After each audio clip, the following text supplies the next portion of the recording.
Empezar con menos menos distinto, porque lo vamos a hacer después de haber escuchado al presidente de la República, Luis Lacalle Pou.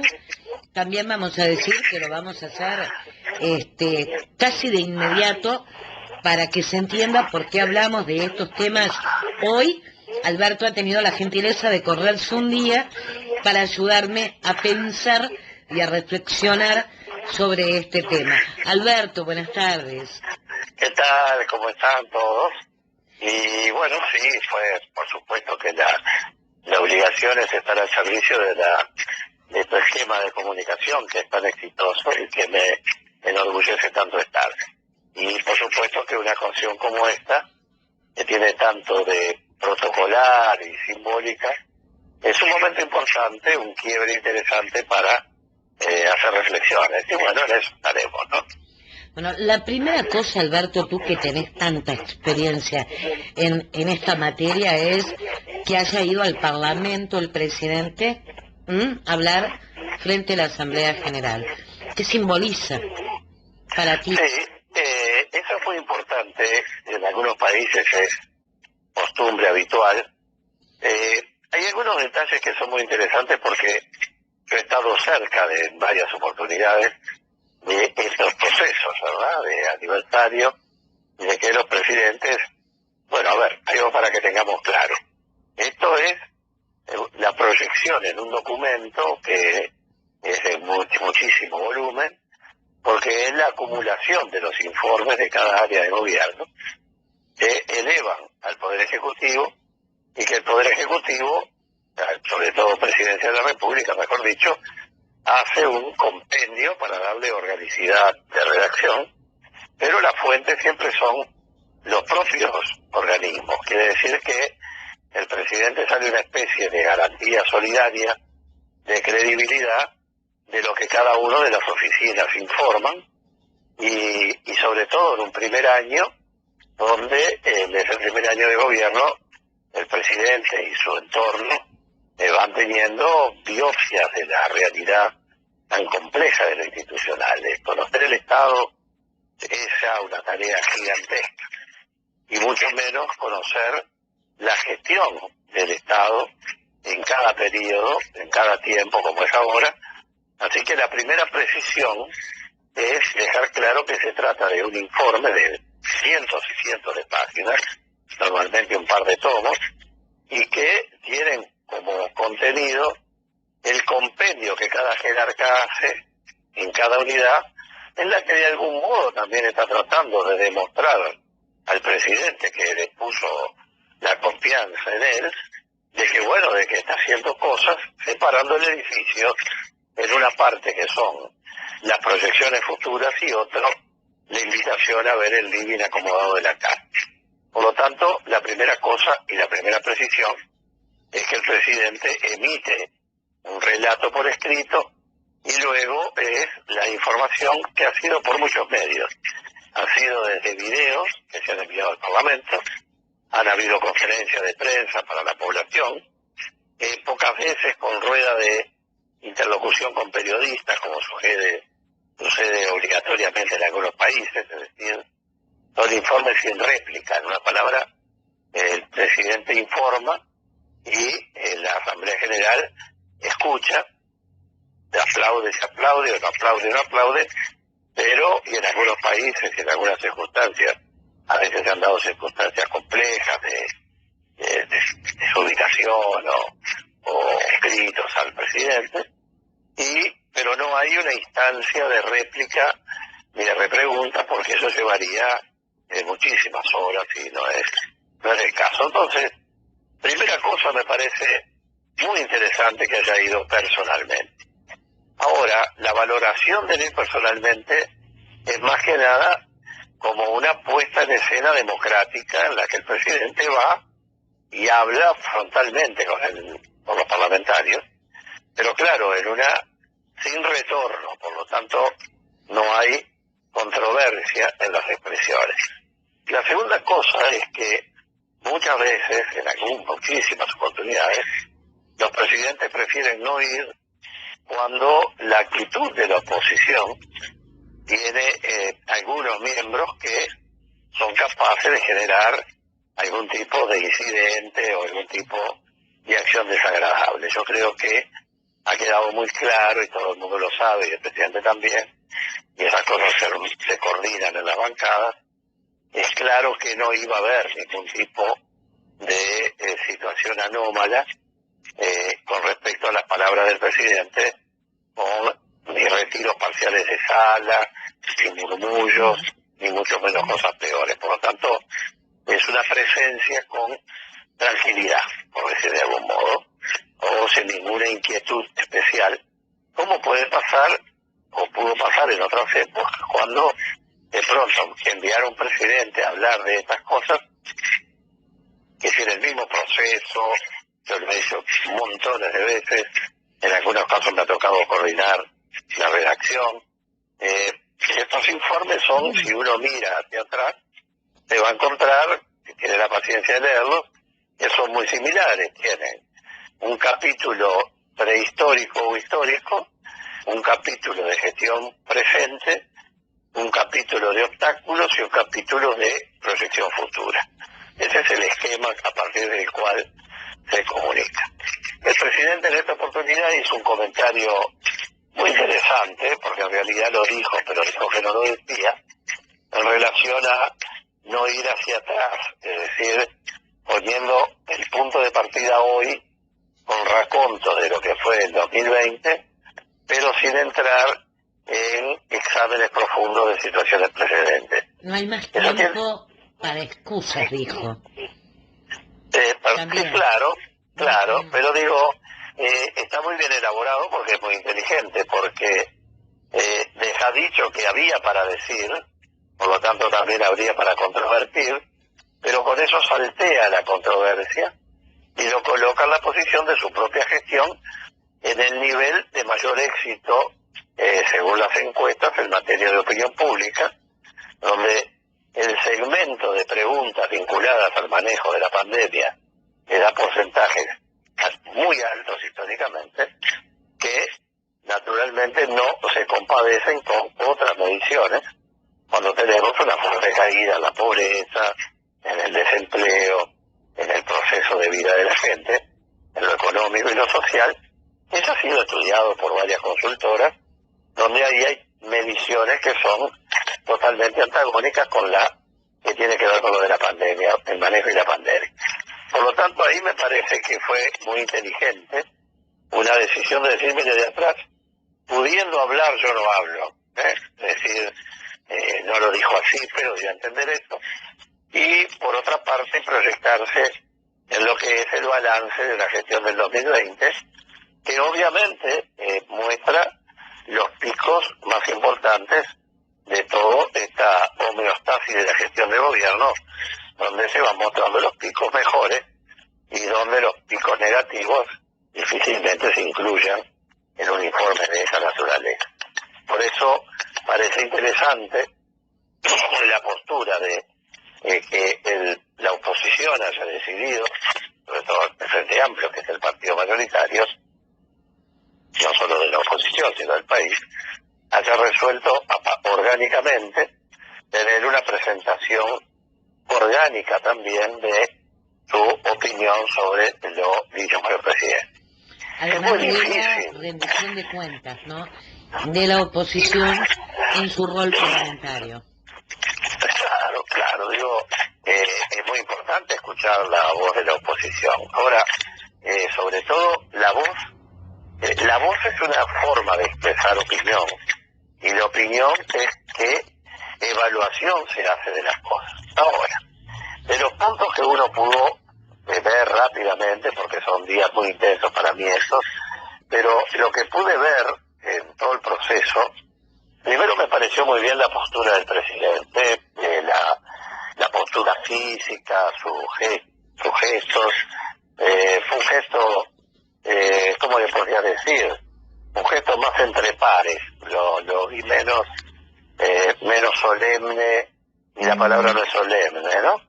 Lo vi menos puesto en una postura difícil de sostener durante mucho tiempo en un discurso a ese nivel.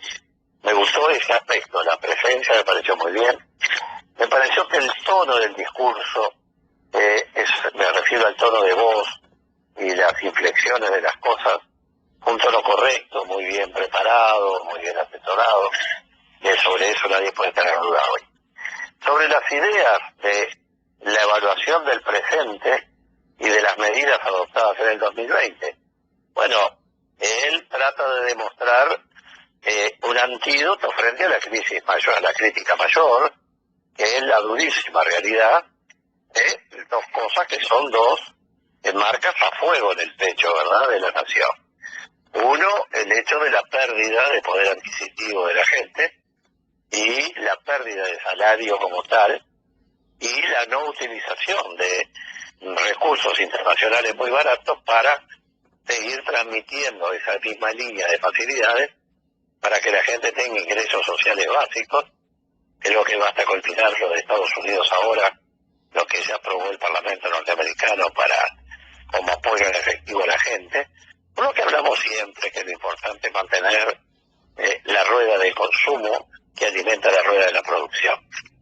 Y por otro lado, el otro sello duro para nosotros es el tema, para nosotros como uruguayos, como comunidad nacional, es el tema de los comedores, las ollas populares. Digo, lo de la olla popular puede tener un sentido muy lógico de solidaridad inmediata.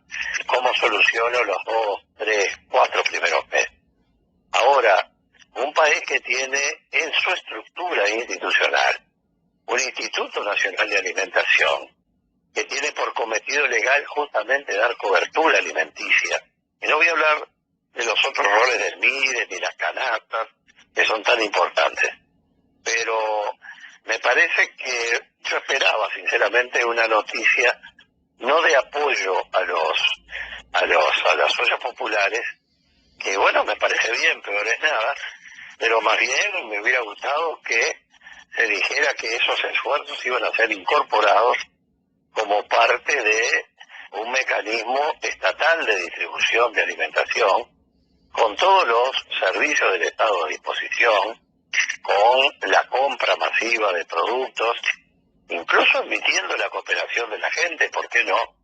Pero no dejando en manos del sacrificio y la voluntad de la gente de cocinar todos los días, de tener todo preparado, el cuidado sanitario. Esa gente de las ollas populares debía haber estado en la primera línea, incluida en la primera línea de vacunación, porque está realmente absolutamente expuesta. En una palabra, la olla popular en Uruguay hoy es el símbolo de la solidaridad social, de la sensibilidad social traducida en la praxis de darle a la gente la comida con que salve su capacidad de seguir actuando y darle de comer a su familia en lo elemental. Pero creo que el país tiene primero los recursos de sobra, segundo los recursos internacionales ultra disponibles y tercero una estructura de gobierno formada específicamente para esto, para que el otorgamiento de platos de comida a la gente no tenga que ser un trabajo voluntario y sacrificado de quienes llevan adelante esto con tanto honor y tanto reconocimiento de todos nosotros, sino que bueno, señor, acá está, llegué hasta aquí, ahora lo tomo yo, le agradezco mucho, le reconozco, aquí tiene el reconocimiento del país, todos reconocer ese esfuerzo, y a partir de ahí el INDA ser el ocupante del escenario de la distribución de los alimentos. La verdad, me sorprendió mucho que no hubiera un comentario de ese tipo. Yo creo que debiera ser una medida políticamente imprescindible para el gobierno. Yo creo que no sé cómo dejan ese flanco tan grande innecesariamente, cuando es de un costo relativamente bajo para el Estado, por no decir bajísimo, en proporción al gasto público, pero bueno, es porque quizás no se sigue o se sigue sin entender lo que es el concepto del gasto público contracíclico, no sin entender, sin querer aplicar, y cuando las cosas las queman. Y bueno, estos reclamos de la propia coalición interna, esta coalición que más bien es un gobierno de adhesión, en el que 5 partidos, hay 4 que se adhieren a otro, o más que a otro, que todos giran en torno al presidente de la República. No es fácil mantener los contratos de adhesión, salvo los servicios monopólicos.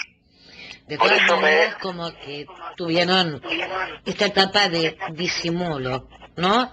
No están de acuerdo en todas las cosas, mantienen diferencias, creen que hay más margen para gasto, pero en este momento suavizaron.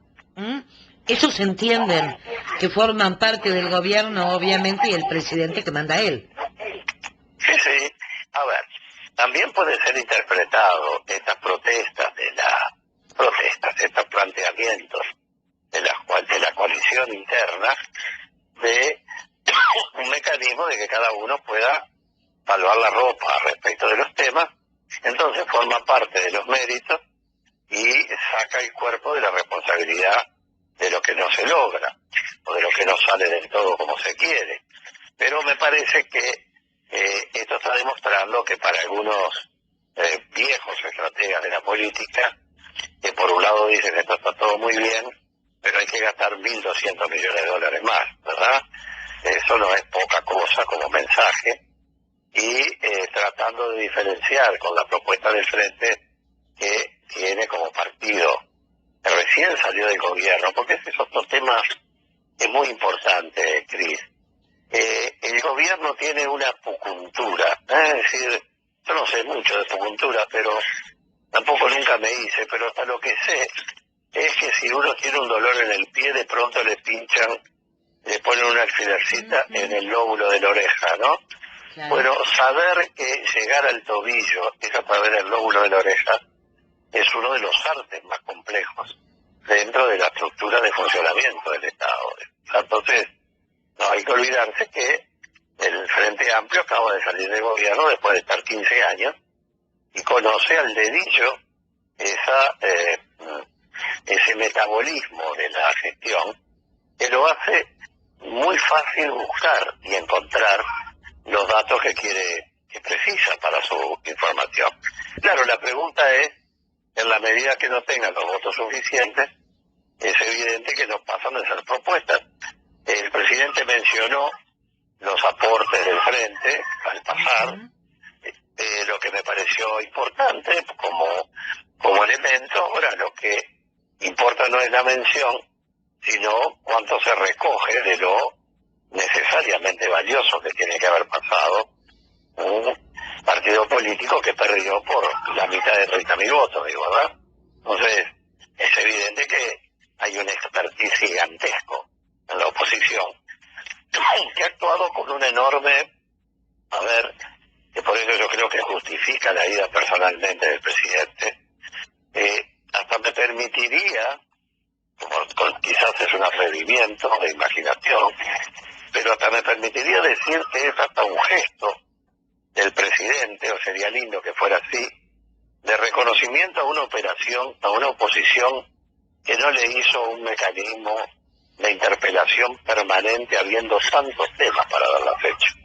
Es decir, ustedes recuerdan cuando la oposición que hoy es gobierno estaba jugando coordinado o descoordinadamente, porque todos competían contra todos, y bueno, y era un sistema de interpelación día tras día. Es más, para los pedidos de informes, entre los pedidos de informes parlamentarios y los pedidos de informe de la población con el derecho de acceso a la información, a mí me tocó en Servicio Civil tener un equipo de personas que se encargaba solamente de contestar los pedidos de informe y la información solicitada a través de esa preciosa ley de acceso a la información, donde cualquiera puede preguntar lo que quiera sin decir para qué, ni para qué lo va a usar, salvo que esté declarado secreto previamente o reservado el tema cuando el Estado puede acceder a esto, y todavía hay una comisión que en el Ejecutivo determina que el Estado tiene derecho, el organismo tiene derecho a no negar. Volviendo a lo que ha sido la jornada de la presentación, creo otro tema valioso de destacar positivo, que no se hiciera el mismo día en que asumía la presidencia de la Cámara del Parlamento. Iba a preguntar.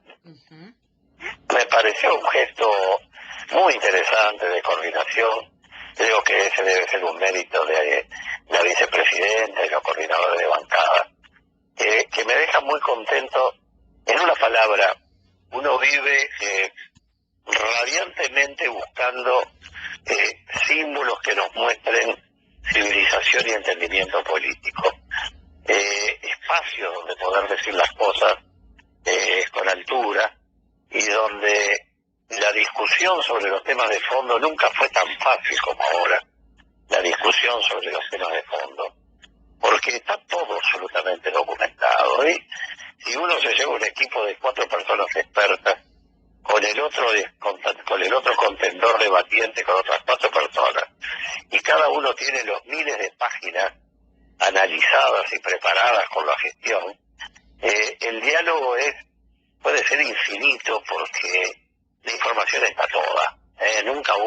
Nunca, jamás, la información que el Estado tiene hoy, ni la que dejamos nosotros, que fue históricamente superlativa, ni la que ese mismo aparato sigue produciendo hoy con modificaciones en todo el país, en todo el sistema, y que hasta las intendencias, que eran las más complejas de incorporar en la información, se han venido incorporando gente que ha hecho cursos de tercer nivel muy importantes en la vida civil y la escuela, en los municipios que estaban perdidos, en los departamentos que hoy están teniendo la posibilidad de un acceso directo, que esperamos que el gobierno nacional eso lo aliente, porque son cosas muy importantes.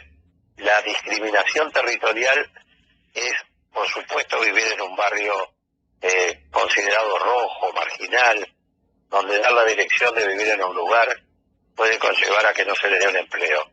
Hay otra marginación territorial, que es la de los pequeños lugares donde las cosas pasan y de pronto la gente se acostumbra a esa modorra expectante de que lleguen los recursos para poder dar un paso adelante. Volviendo al presidente, para ir redondeando, porque no me debe quedar muchos minutos quizás, pero no tengo acá mi reloj, pero me parece muy importante, Cris, hacer una valoración gruesa.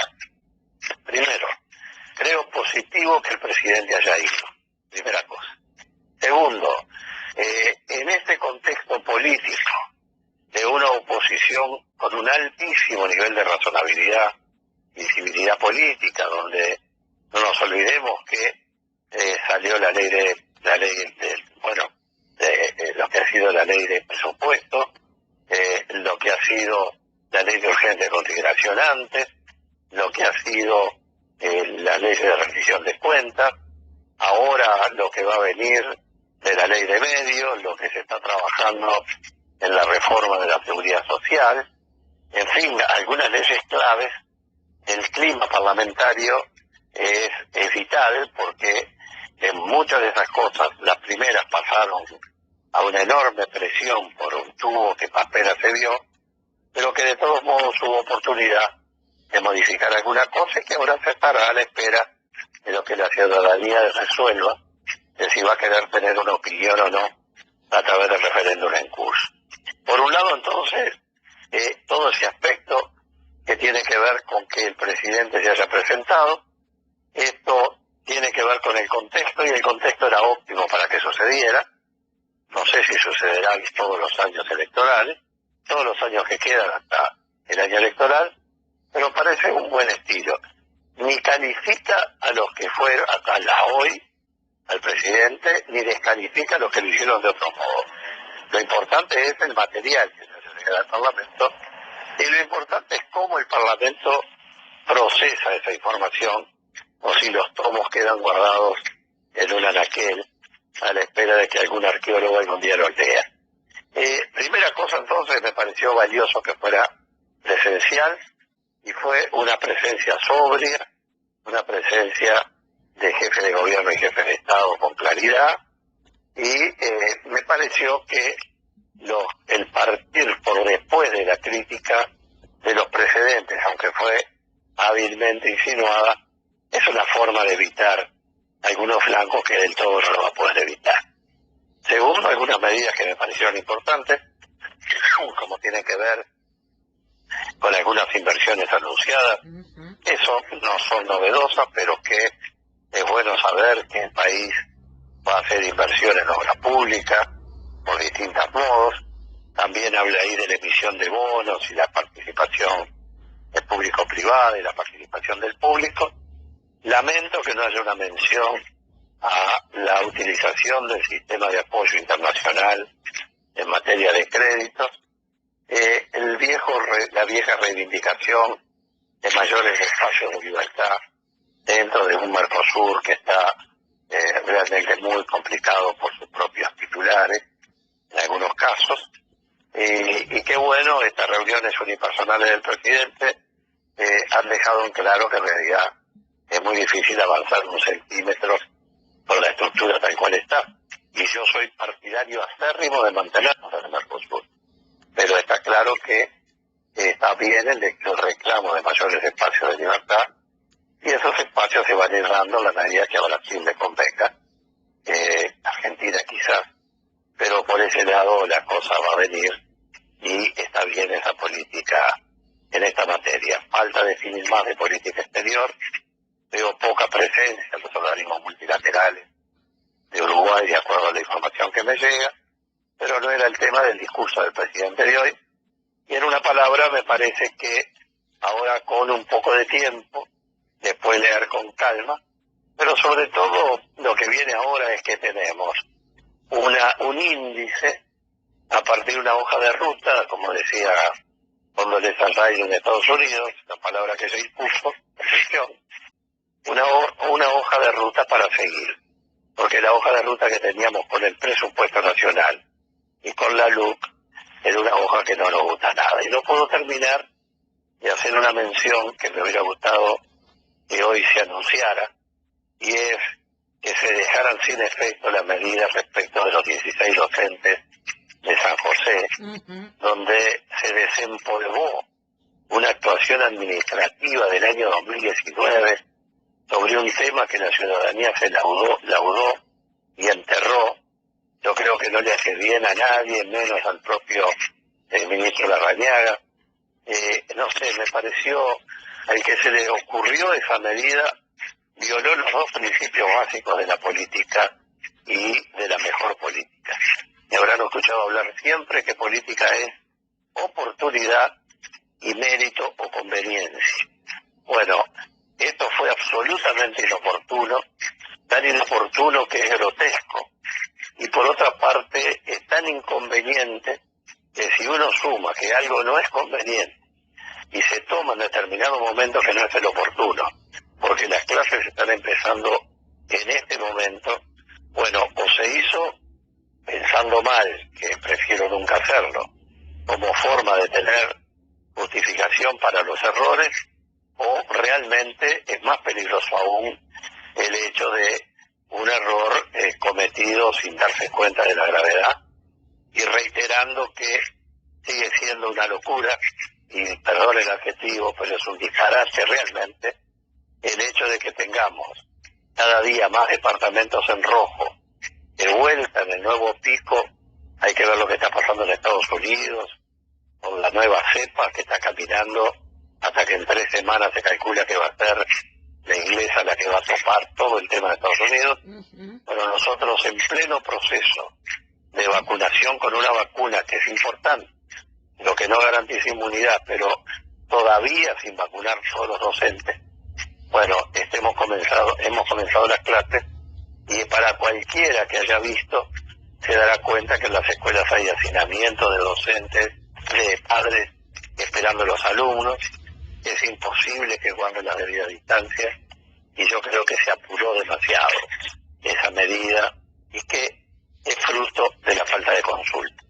Para reivindicar en definitiva el concepto de esta columna, decir que me pareció bien que el presidente fuera, vi positiva la postura de expresión, lo vi con frases más abiertas, y bueno, y ahora tendremos que analizar punto por punto para poder ir viendo, sabiendo cuál es la lista de cosas que faltaron, entre ellas la más grave, muchas graves, pero una muy simple que pudo haber cambiado la imagen del gobierno era el apoyo económico a la gente y a las empresas para que mantengan los puestos de trabajo y la gente su movilidad, y la sustitución de las ollas populares por otros mecanismos, y si hay que dar de comer en vivo y en directo, que lo dé los organismos del Estado para sacar de encima este peso gigantesco de la maravilla de la solidaridad de todos los uruguayos y uruguayas que dedican horas para mejorar la vida de los demás. Alberto, te agradezco mucho, te agradezco siempre. Uno de los temas que están por ahí, que si hubiéramos tenido una semana normal, lo habríamos hablado. Hay vacunas, pero no hay gente que se vaya a vacunar y que le está correspondiendo hacerlo.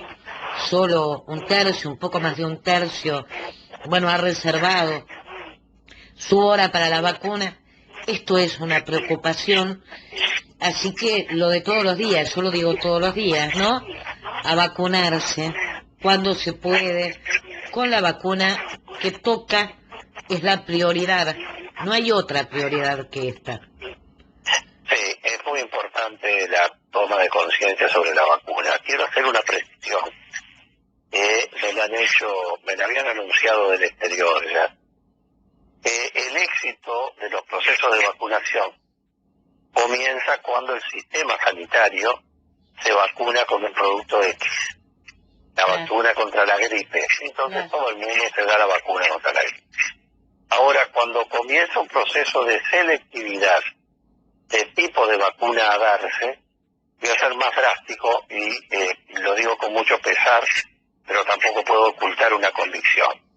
Así sobraran la mitad de las vacunas que trajeron ahora, yo no estoy seguro que el cuerpo médico y que el sistema sanitario del país se sienta protegido dándose esa vacuna que es muy importante para todos nosotros, pero no lo es para quienes están altamente expuestos. En una palabra, la gente está esperando la Pfizer y ahora, otras que tienen ese peso, y no estas vacunas que son muy importantes, pero que tienen un porcentaje menor. Ahora, que quede claro que no se va a poder elegir, que no es que yo no quiero la Sinovac, quiero la Pfizer, y después me van a dar la Pfizer, porque además van a venir pocas Pfizer. Es muy complicado, pero sobre todo hay que ver hoy lo que es el New York Times, el tema de la necesidad de vacunas en un proceso que se interrumpió y que requiere 2 dosis. Están festejando como un logro gigantesco el hecho de la nueva vacuna de Johnson & Johnson, porque es una sola dosis. El hecho de que se trate de 2 dosis es todo un proceso. En una palabra, hay gente que teme la vacuna porque se extraña. Hay 2 tipos, la que tiene el tema del ADN modificado y las otras que son el virus desactivado, a la que hemos estado acostumbrados todos. Lo importante ahora es que la gente sepa, según se nos dice, que cualquiera sea la vacuna, esta u otra, nos puede salvar de morirnos, de que las situaciones graves no lleguen a ser necesaria la intubación, aunque el porcentaje de riesgo de contagio no sea el del 90 y pico % que tienen otras vacunas.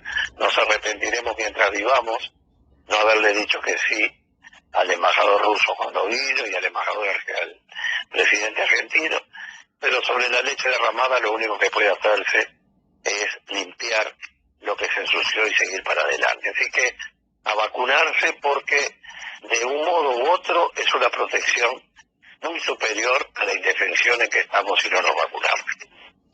Bueno, Alberto, te mando un abrazo grande. Nos volvemos a reencontrar la semana que viene, como debemos encontrarnos, en el día habitual, pero gracias por compartir conmigo esta reflexión, en este momento especial, donde obviamente el presidente puso los puntos, los lineamientos para de aquí en adelante. Sí, y la alegría de la democracia en funcionamiento y de las instituciones en funcionamiento, y la alegría de poder ser parte de tu proyecto de comunicación que tanto quiero y tanto admiro. Hasta la próxima semana.